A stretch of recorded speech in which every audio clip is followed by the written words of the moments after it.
Hey everyone, thanks for joining us. My name is Ken Kerry, and this is the Thought Leader Thursday webinar here at Script to Screen. I really appreciate you joining us.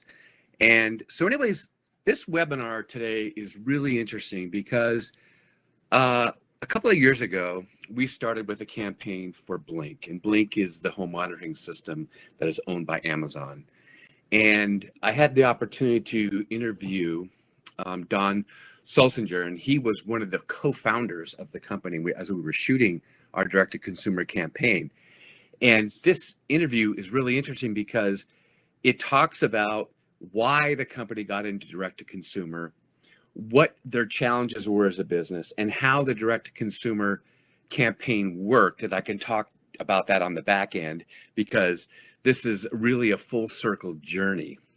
So it's very interesting. So stay through to the whole thing, and I'll be answering some questions on the back end of the webinar because I think that it'll bring up some questions from the point of, here's this business making a big financial decision to get in direct to consumer, and then why they did it, and in the end, what did it do? What were the results, and how has it performed?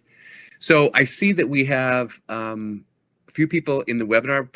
And this is a global webinar. I see that we have somebody from Switzerland and somebody from Italy as well. So thank you very much. That's awesome. It's great to know that you could have this webinar make a big difference around the world. So hopefully it makes a big difference. All right. So, I want to ask a poll question, and if you can just chime in on it. Have you or your business ever done a direct-to-consumer campaign? And if you have, how has it worked and all that kind of stuff? But really, just have you done it, and just let us know. All right. So I'll be answering questions on the back end of this and throughout if you decide to ask some questions while the interview is going. But until then, enjoy the webinar, and I look forward to talking to you on the other side. All right, so we're on set doing our Blink national direct response campaign, and I'm on set with Don Shulsinger, right. And he is one of the co-founders of Blink, right, and Vice President of Sales and Marketing, right? Correct. Yeah. Yep. So this is a great opportunity because we're going to go really deep in terms of how the product came about and the process to where we are today and how it got to that point and where it goes from this point on. So now tell me a little bit about your background and how Blink even became about. I come from a semiconductor background, an engineering and technology background where we develop chips for other people to make products, and typically in video technology, video and image processing. And I've spent my career, for the most part, selling that technology to large companies in Asia and the United States, selling video processing and imaging technology for a variety of applications. It could have been for video discs and Blu-ray and cable TV and satellite and all these kind of things where video is central to the business. Right. The way Blink came around was that we had been making chips for other people to make cameras. So we had developed some technology, low cost, very power efficient, very small, and we were selling that to other people who were making camera devices. And one day we decided that we were going to actually transition from selling on an OEM basis, where we sell the technology to other people to make products, so we would make the products ourselves and sell that direct to consumer. So, and the inspiration for Blink was twofold. One was we saw that other camera companies were doing well, and we knew that we had technology to make a unique product, the battery-based product that Blink is today. Right. And we also felt that we wanted to transition out of the OEM business because the OEM business is characterized by selling really inexpensive things, like a chip that costs 50 cents or $1, selling hundreds of millions of them, which is very challenging because in that environment there were a lot of competition. And we wanted to sell devices like cameras. They cost tens of dollars or hundreds of dollars. And so we thought it was an opportunity to make more money. And we had this unique technology that we could bring to bear. So we said, okay, let's prove the point that consumers will buy this technology. And we said, okay, we're going to do a Kickstarter campaign. So we created a prototype. We put it up on Kickstarter, and lo and behold, in about 6 months, we had $1 million of sales and 7,000 customers in the Kickstarter campaign. And we said, okay, great. Consumers really like the idea of a battery operated camera that doesn't have any wires and can be put anywhere in the home or outside the home. And after the Kickstarter campaign, we basically completely shifted the focus of the company away from being a chip business to being in the Blink business. Right, a direct-to-consumer business. Direct-to-consumer business. And so we refinanced the company, and we started hiring more people, and we put the thing in production. And then by January of 2016, we actually launched the first camera, which was the indoor Blink camera. That did really well. And after listening to our customers, everybody wanted an outdoor camera. And that's when we decided to build the XT camera.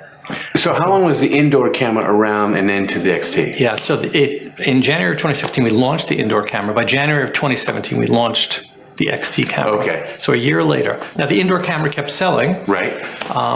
But the XT camera just exploded. It really did. So that was the next phase of differentiation for you, right? Yes. Going outdoors. It was going outdoors. And it really came down to the fact that customers kept telling us what they want, right? That's the key to business in general. The key to this type of business is to listen to your customers. So the customers come back and said, we like this, we like this, we like this, but what we really want is an outdoor camera. Right. So we put out a Facebook post about our indoor camera, and lots and lots of comments. Oh, that's great. We love your product, but where's the outdoor camera? And so we took that to heart and built the XT camera. And as you now know, we're up to the XT2, which is the second generation. And again, that two-way audio feature is the most requested feature. Okay, I was going to ask about that. Listening to our customers.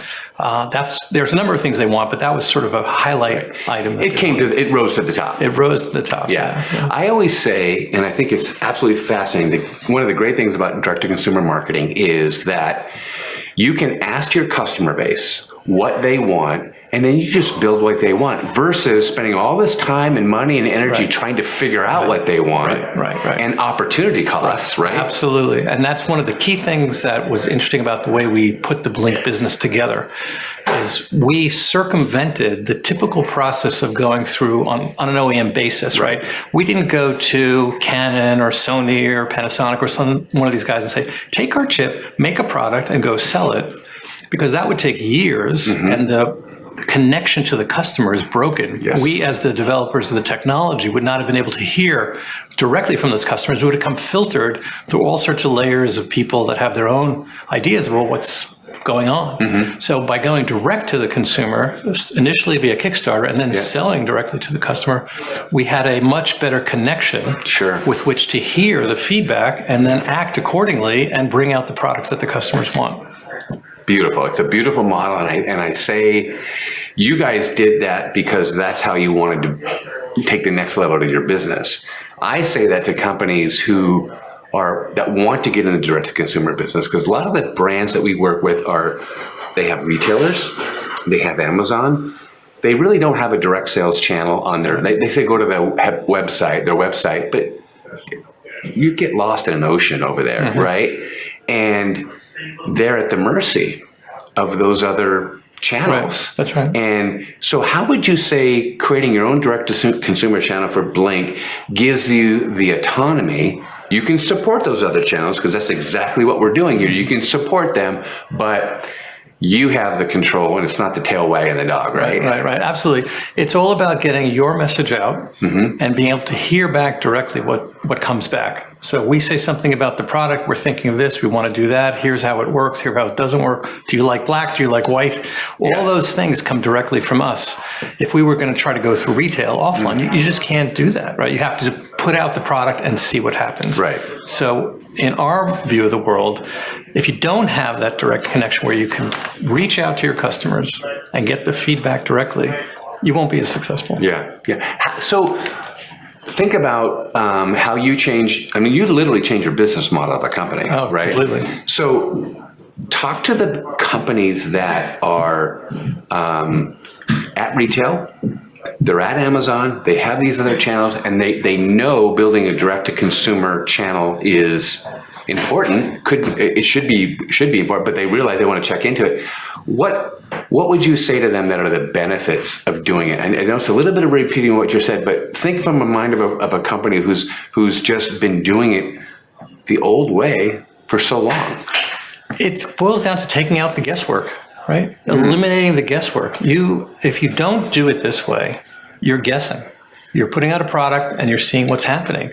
You don't have the wherewithal to identify the right thing to do. And so if you want to be successful, what we've learned is take out the guesswork. Yeah. Don't guess. We survey our customers constantly. We have, that direct connection that allows us to get the feedback that we need to make the right decisions. I think one of the things about direct to consumer is now that you've acquired this database and you can talk to them and they can see what you want, how do you take that and how do you continue to serve them with potentially a reoccurring income? Is that part of what you guys looking to do? And because there is no subscriptions, and that's one of the beautiful selling points. Right. So there's a point where you can scale with this selling 10 million cameras. But then what do you do with that database to create long-term sustainability and profitability? Right. So the key is, obviously, there's multiple ways to do that. One of them is to try to get people to pay a monthly fee. Right. Obviously, we've chosen not to do Correct. that. And there's a class of customer out there that really appreciates the fact that we do not require them to pay monthly fees. I'd say there's a lot of customers. There's a lot of customers, yes. I think we've proven that there's a lot of customers. Yeah. But on the other hand, you're asking a good question. How do you then get lifetime value? How do you maximize the lifetime value? And the key there is to understand the applications. Because as we've seen from Blink, initially they buy because they're thinking security. And then they come back and they put it in their house and they say, oh, I can actually monitor the garage. I can see when somebody came in the back door and not just the front door. I can see if there's something in my attic that's making noise at night. Right. So when we start to understand the consumer's usage, we start to see opportunities to offer them more value and to sell them more things. So we have products in the roadmap that we take that into account and we make more products that will interest those consumers and solve more of the problems that they have. So the interesting thing I take from that is there are some models that want to do a subscription or are going to send the same product over and over again because it's a consumable.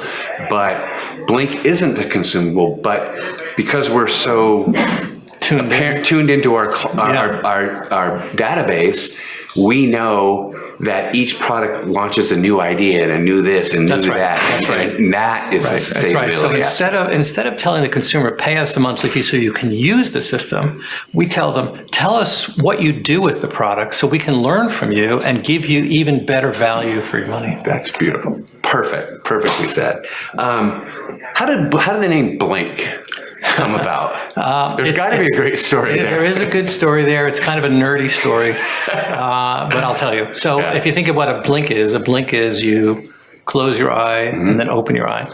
What our cameras do is they stay off and they open. So it's the inverse of a blink. Got it. But to be even more technology oriented around that, if you look at the way the Blink logo is constructed, it's Blink with a line on top. That's where we started it. And that line, in technical speak, inverts what's going on. So it's an inverted blink. So the name Blink stuck, but that's how it came up. I got it. And there was a clever marketing guy who I think came up with the Blink even without thinking that. Right. But then we thought about it, and when you had the line on top, now it makes even more sense. It made sense from a technology point of view. And I love the fact that it's an inverted thing, that when you say it's kind of nerdy, and I want to take the nerdy aspect of it, because I think that from your perspective, I'm not familiar with your co-founders, but being, an MIT engineer. I mean, these kinds of things, right? Exactly. And all the founders were all technical people from technical schools. And so, it sort of made sense. The light bulb went off when we thought about it that way. So when you started on Kickstarter, and then you got into retail, and then you sold on Amazon, and obviously business was going well, what made you say, we need to go direct to consumer in a bigger way, in a different way, direct via television, digital, social? Because you did some digital and social, but as I think that you know or maybe have felt is that you can launch, you can have a nice business, but you really scale and make money when you go mass, because there's a difference between making a living and making money, right? Right. Oh yeah, for sure. And it's interesting. When we started, we were all digital, right? And then at a Consumer Electronics Show, a representative who had been sent by QVC came to us and said, "The people at QVC have seen your product. They're very interested." And that rolled into actually doing business on QVC, and we had a 10-minute airing, and then an hour airing, and then a whole day airing, one of the TSVs, and then multiple TSVs, and that went really, really well. That helped us drive then into offline retail, and the product now is available at Best Buy, and there's going to be many more stores where it's available. But the idea that really stuck from the QVC experience is how important it is to be able to see the product in action. Yeah. And that you can only do through video. Yep. And no matter how many digital ads you put out there and how many 6-second Instagram clips you do, you still don't really understand the product until you've either had it in your hands or you've seen it on TV.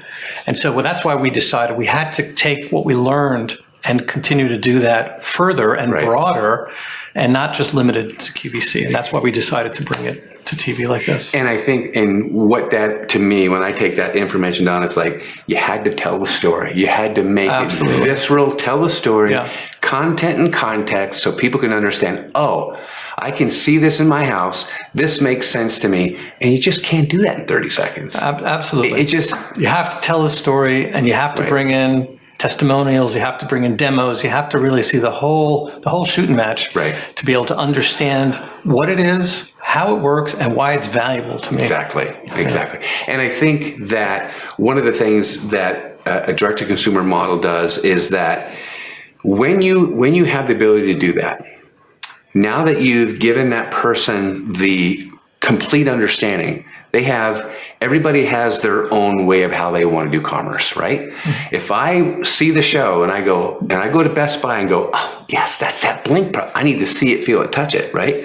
Or they go to QVC and I like that host, I trust her, I trust him. Or they go to Amazon and see the reviews and go, that gives me confidence to buy it. Or I go to the microsite that we're building together and say, I got all the information I need, I want to order now. So it makes all those channels work. And same with digital, it reminds them, oh, in their Facebook feed, oh, there's that Blink thing, because I saw it on TV, and it's that whole... Absolutely. One of the things that we also learned, and you can tell I learned a lot going from semiconductors into this, is that you have to have all the channels working in concert. Everything works together. It even goes back to the concept of attribution. How do we really know what it's costing us to get consumers when we're selling in all these channels? It's hard to say, but we know that everything feeds on everything else. And so to have a complete picture in channel marketing, you have to do all these things because they all leverage one another. This is a critical component in my mind. So when you decided to go to direct-to-consumer with video or DRTV or something like that, what were the decisions, or what were the conversations that you have to select someone like our firm, and what did we bring that said, okay, we have confidence in these guys? Well, obviously your history was critically important, and the name brands that you've worked with and the work that you've done, and us being able to really have confidence that you've been successful taking others in the direction we wanted to go. So that was crucial. And preserving the brand. That's huge. Because we've all seen the ShamWows and the crud, right? The elephant in the room is infomercial. Oh my gosh, right? But you had to have the brand. No, we internally referred to it. We didn't want to be schlock, right? We wanted to be above that, and we wanted to make sure that people watched it, felt good about it, and so we felt that you guys really brought that to the table, and you could demonstrate that you had been successful doing that. So that I would say was critically important. And then after that, it was working together and coming up with the plan and how to implement the thing, and giving us confidence that we really could have you take care of our baby in such a way that we were going to get back what we needed and feel good about it and feel proud of it. That all came together, and that's how we ended up committing. I say this all the time, and I think you just said it in a way that differently than I say it. Is like, so we met, we got a real understanding of the product, and then we did research, we strategized, we planned, and now we're in the execution phase. Because you can plan a research to your blue in the face. It's can you execute? It's really, so now we're in the first part of execution phase. The next part is when the show gets to get together. And the third part is now that it's out there, how do we optimize? That's critical to execution. So I bring that back to working with our marketing and management group, M2, because those people are giving you the ability to do things that people don't really understand about direct-to-consumer. You have to have all those levers on the back end working. Tell me about that and why that was important. Yeah, so, obviously Blink is growing. We've got a lot going on. Multiple channels, expansion overseas, plenty to do. So it was important to us that we could find an organization that would also, to some degree, offload us from all those nuances and details and things that you have to do, not only with production, but also post afterwards, getting it out there and then optimizing it to get the best we can out of the assets that we're creating. And so having that ability so that we could basically say, hey, we're partnering, you're really taking this forward and allowing us to continue running the things that we know how to do while you do the things that you know how to do. I think was critical. I appreciate that. And what's interesting there is that knowing how to do that in the specific business of direct response television. Exactly. That's exactly right. That's what I'm thinking. We're experts. We're part of Amazon. We know digital marketing. We know retail marketing, but we went internally within Amazon and said, hey, somebody done DRTV around here before? And there really wasn't much there, right? And so we're the first to admit that we're not experts in DRTV. We think we know what we can get out of it. We think we understand. Certainly understand why we're doing this, but to actually execute it, womb to tomb, all the way throughout all the phases, and having somebody that actually has done that and can execute on our behalf, working together, that's what we were looking for, right? We couldn't take this on. We couldn't learn how to do this and go execute it. It just wouldn't work. Talk about opportunity cost, right? Yeah. And then by the time you're trying to figure that out, someone else comes up and knocks you in the teeth. That's right. And we've got. Our growth is really strong, and we just have our hands full, right? And so what we want to do is we want to give you what you need to put together what we need, so that we can go together and execute each in our own domains. Right. So with all that happening, at the end of the day, there has to be ROI positive. You know the direct-to-consumer aspect is that I want my media dollars, I'm assuming, and I know the answer to this, but I'm going to set you up a little bit. I'm assuming you want your media dollars working as hard as possible. If I'm putting out X amount of dollars, I want to know how quickly I'm going to get Z, right? Talk to me how this direct-to-consumer model that we're doing fits into that, because it's so different from equity, where equity says, here's $50 million, I'm going to show you how I'm going to sell it. And we're saying, here's $1 million, let me show you how I can turn it into $50 million. Right. That's very, very raw, but... Well, our calculus, and obviously we have a large organization within which we exist, and within which we have to justify what we're doing. But our calculus is we spend a lot on cost. Our cost of acquisition, we understand through the different channels that we use. There's different margins, there's different cost structures, all these different things that we have to take into account when we build our marketing plans. We know what our cost is through broadcast on QVC.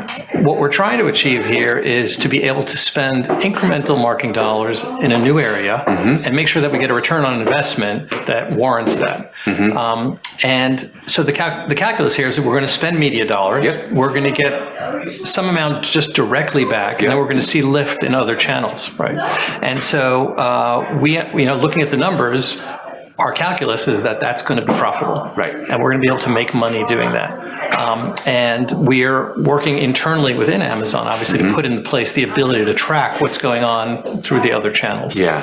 And so, we have a target, and we hope to meet or exceed that target. Right. And obviously, we'll know soon enough when all this starts. Yeah. But we're excited about it because we think that we can bring those dollars and make them profitable. And that's what we're going to do. Yeah, you have such a wonderful product, and I'm very confident that's going to happen. And what you're going to see is when it's on television, in a certain way, it legitimizes the product, because people don't. It's not like it's a big brand name that everybody knows about. You know that. Absolutely. Even though you've sold tons of product, you got to get to that point where people know the Blink name, and it's gonna increase because it's all multi-channel. It's going to increase Amazon. It's going to increase your retail sales, and then being able to take those silos and understanding how that all worked and go, oh, maybe the ROI or the efficiency ratio is X or B, because it all comes together. And that's really at the end of the day, that's the big benefit of direct to consumer, right? That's right. Yeah. No, we see that the product sells. Yeah. We've sold it well, and we've also seen that our customers are real fans of the product, and they talk about it, and word gets out. But I don't think there's any substitute for exposure in this channel, right? Yeah. In terms of being on TV, and I think direct response TV is a way to get in front of the consumer and have them know our brand, know the product, know the value, know the benefit for themselves. And I do agree, it's going to lift all boats will rise as we go through this process. Yeah. So now that we're here, we're into the process, and since we started talking 2 years ago. Right. What's the biggest surprise to you at this point since we started working on this campaign? What surprises you the most? Not to be facetious, but the biggest surprise is how much involvement our legal people had in getting this done. Yeah. We spend more time on legal than I think we spend with you guys. It's unbelievable. Wow. So that, honestly, that's my biggest surprise, is how much of a challenge it can be to get a program like this through when you're part of a large company. Now, getting back to this, my biggest surprise is actually being here on set. How much I've enjoyed just watching the thing happen. How involved it really is in terms of doing this. I mean, you just look at what's going on here. It's it's fantastic, but it's an amazing process that you go through. And then I'll be amazed looking forward to see when the final product comes out, when you watch what's going on here and you see all the shots that are being taken and see that all woven together into something that you can then see the story from beginning to end. I'm sure I'll be amazed at how that is. Let me ask you a little bit of it's kind of a self-serving question, but I'm going to ask it anyways. Since we first met, you met our team, how important has it been to you that I think you can tell, we're all hands on deck. Our team is here, and it wasn't just put off to somebody else and an account executive this, and this team's doing it. Does that make a difference to you? What does that mean to you? Well, absolutely. I mean, first of all, a lot of the work David handled, David and Jason, Correct. But sort of I've been kind of watching in the background. But to be here and to see it all, they're amazing. They've been great. But to see it all actually here and to see the level of involvement, yourself included, everybody here has been really great. I've really been impressed and appreciative of that level of involvement. Right, I see you in the script. I see you changing the words. I see the whole team. Oh, what about this? What about that? Let's make this a little better. Let's optimize here. All that is really powerful. Yeah. And it gives me the confidence that we, made the right choice and that we're gonna be successful. One thing that was really important to myself and to everyone on our team, Barbie and Joni and Shayna and Janie and everybody on our whole team, was when we sat in the conference room and we saw little glimpses of the testimonial. It just warmed my heart to see how you reacted to it. Tell me about that. I mean, honestly, I was blown away because Yeah. I know that we have happy customers. I mean, I read many of the reviews. Mm-hmm. I see videos that come back from customers, but to see people talking in such glowing terms about the product and how much it helps them, I mean, what could be better, Yeah. right? I mean, we're all in this for the numbers, Yeah. right? But in the end of the day, it really feels good Yeah. when you help people, Yeah. right? I mean, I always say, did you matter? Yeah. At the end of the day, did you matter? Yeah, yeah. Because it doesn't, all the other stuff is superfluous, but did you matter? Did you make a Yeah, difference? no, we I have think made you were a doing difference. that. Yeah, we have made a difference in people's lives. Yeah, Yeah. and that's it's heartwarming. And that's important to us because that's the kind of people we like to be in business. Yeah, See, yeah. people who are doing something. Are we capitalists? Absolutely. But can we make a difference? Yeah. Even that's a cherry on top. Absolutely, I totally agree. Yeah. Last question I have for you. So, in terms of Blink and marketing, what really works? What's worked for you? Well, first of all, the product. I mean, the product works. It does what it's supposed to do. I mean, what could be better, right? You make something, you say it's going to What a do something, concept. and what a concept. There's real value. So to me, the number one thing about what we do is that we offer a real value to the customer. The customer gets what they paid for. Mm-hmm. They pay a reasonable price for what they get, and the value they get is really there. They get what they paid for, and to me, that's critical. Yeah. Right. So the other thing that works is, and this is just about the company itself. I've worked with some of my co-founders for a long time, many years, and we've gone through a number of different companies and done a number of different products.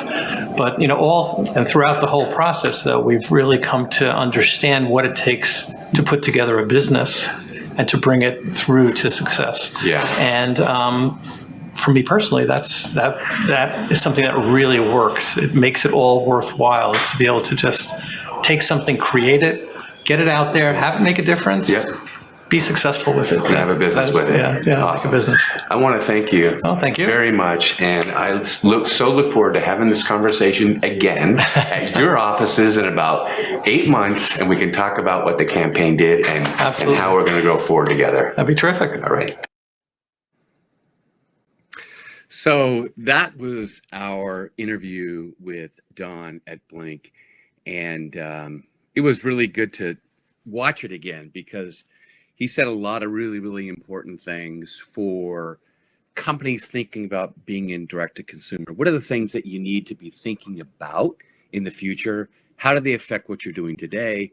And, the process you have to go through as a business to understand how this works and how it can work for you in the entire enterprise. So I want to go back to Alonzo's question. And he asked, what are the challenges of doing a campaign with a company this size as opposed to a smaller company? I would say, it was interesting that Don mentioned this, is that legal becomes a very big issue when it comes to a larger company. And that's just good business. And they're not roadblocks. They're just things that comes down into all the way from the contract, but through, what are the claims you're trying to make? How do you substantiate them? And how do we work together as a team to create claims that could be substantiated, so when they go on television, it's still powerful, but also it's legal from a legal standpoint for the company. The other big challenge with a brand or a company this size versus a smaller one is that when you're dealing with a bigger company, there's an importance about the legacy of the company and the brand and the image they want to put out. And I see another question in here, which is a little bit similar, but I'll address it a little bit differently. But is that you have to really pay attention to, what it is they're trying to accomplish as a brand overall. Yes, they're trying to sell product, and yes, they want to create a new direct-to-consumer channel to their business, but also they have to think about what does it mean overall to the brand, and that's a big challenge. Now, with a smaller company, it's important, but it's not as important because you're getting going and you're starting to scale and you're trying to make sales. Where the larger company, you're making sales, creating another channel, but you have an overall umbrella to the business. So those are those are kind of the biggest challenges. And I'd say the third is that when you're working with a company the size of Blink, there's just a lot of decision making and a lot of people that get involved, and it takes a little bit longer for things to happen, to turn around, to make on our end to make them happen. So you have to think about putting those types of solutions as they come up, and knowing that's going to affect the timeline, and just being communicative about it. That's really important. So I hope that answers your question. Let's see. Sheila asks, how did the campaign perform? So I can give a little bit of information, Sheila. Obviously, it's a private company, and we can't give private information. But I could say that they always say, if something works, you do it again, right? So we are currently on our third campaign with this company. So that ought to tell you that it worked pretty good. And I could tell you that it's meant a lot of money to the bottom line. And it's been a very big driver for the business, both retail and Amazon and direct. So I'm excited for them because now Blink is a player. When you think about these legacy businesses like ADT and Century Security and these big companies that have been in the home security business for 100 years plus. And here's this company coming out of nowhere that started on Kickstarter and now has been acquired by Amazon, and now they're a big player. They are in the conversation. And it wasn't until they went to television and scaled with a direct-to-consumer campaign that they really got that notoriety. They were out there, but once they got on television and once everybody got to see what they're all about, that's when they became a big player. So, I hope that answers your question. Not specific dollar-wise, but believe me, it's been very, very successful. And not only for us as a company, it just feels good that we've been able to help a business like this. And as Don said, they're just excited that their product is helping people, and the ability to get that message out there and to help more people and change their lives has been fantastic. All right, so let's see. Mick asks a question. So what are the challenges Blink had in being a small company within a huge Amazon network? That's a great question. So there are smarter people at the company that can answer that question than I. But basically, there's so many intricacies of a big company in the Amazon network of, how are they going to handle fulfillment? How are credit card processing is going to happen? How does all this work? When you think about Amazon, is probably the biggest distribution company in the world. Yet when it comes to a direct-to-consumer campaign, they leaned on us to put it all together because it's totally different when you're talking about direct-to-consumer and television and scaling. So getting them to understand that we could probably help them a little bit better than the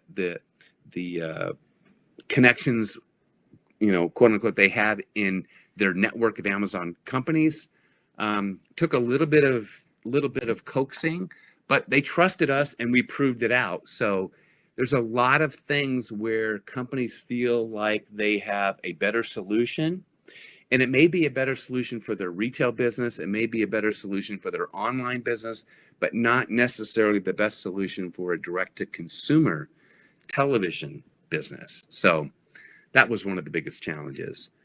Let's see. How unusual is it to use Kickstarter to fund a campaign? Jill, thank you for that question. I don't think it's very unusual. They're not the only one that we've worked with that started on Kickstarter. We're actually in conversations with a couple of others right now. And, it's as you know, Kickstarter is a great way to get funding and to, start your business. And that's really the difference between starting your business and then building it through digital, which is kind of building your business. But direct to consumer on television takes companies like like Blink, that was a Kickstarter business, helped them build their business. Digital helped them build it, but they hit a ceiling. And all companies do this. When they're doing digital campaigns only, they hit a ceiling. And so what I mean by that is they get to a point where they know who their customers are, and they do all kinds of, like customer profiles and all this kind of stuff, like audiences. But after a while, there's attrition in that outreach, and you keep reaching the same people over and over and over again, and it becomes more expensive to do that. So you get to the point where you can build a very nice business, but to scale it, direct to consumer on television is the best way to do that. And we've seen it over and over and over again. So from Kickstarter, from people getting into a direct to consumer on television, it's not that uncommon. It's a little bit of a longer road, but they have a real good understanding of their business. They have a real good understanding of what people are reacting to when you start a Kickstarter campaign, and you start you get traction, and you gain momentum when people are donating. And if that's happening, then you have a product that's solving a problem, and that's a great signal. When you have a good funding campaign happen on Kickstarter, that's a real good indication that you have something that the audiences want, the customers want. It's how do you build it and scale it from that point on. All right, so that seems to be the end of our questions. Unless anybody has any others, I really appreciate you being involved in this webinar. And a couple of things is that at Script to Screen, there's a lot of people behind everything that we do here, from running the business to our team running these webinars. I want to thank everybody for that, and I want to thank you for joining us. And if you found this valuable, I really would love you to share that you found it valuable, and maybe send it to other people when you get the rebroadcast. I think it would be beneficial for all of us, and we would really appreciate it. And finally, that to have this forum where we can really give, in this case, a real case study, or get some real information from somebody who's actually doing it. It's great, because the more education that we can do, the more value that we can bring, and the more questions we can answer, that when it comes to direct to consumer, that's really great for everybody. And it's really the next level for a lot of businesses. There's a lot of moving parts. There's a lot of there's a lot of misinformation. But if you do your homework and listen to webinars like this and listen to people who have done it, you'll soon find out that it's something to investigate. And especially in this day and age, in 2021, where consumer behavior and technology have finally met together, and people are doing more and more business by something they see on television or something they see on digital or social, and they're making that relationship with the actual customer, that is going to continue to grow and grow and grow. The difference is, how do you get people to know about you? That's the key. And that's what direct to consumer campaigns do. That's what we do as a business.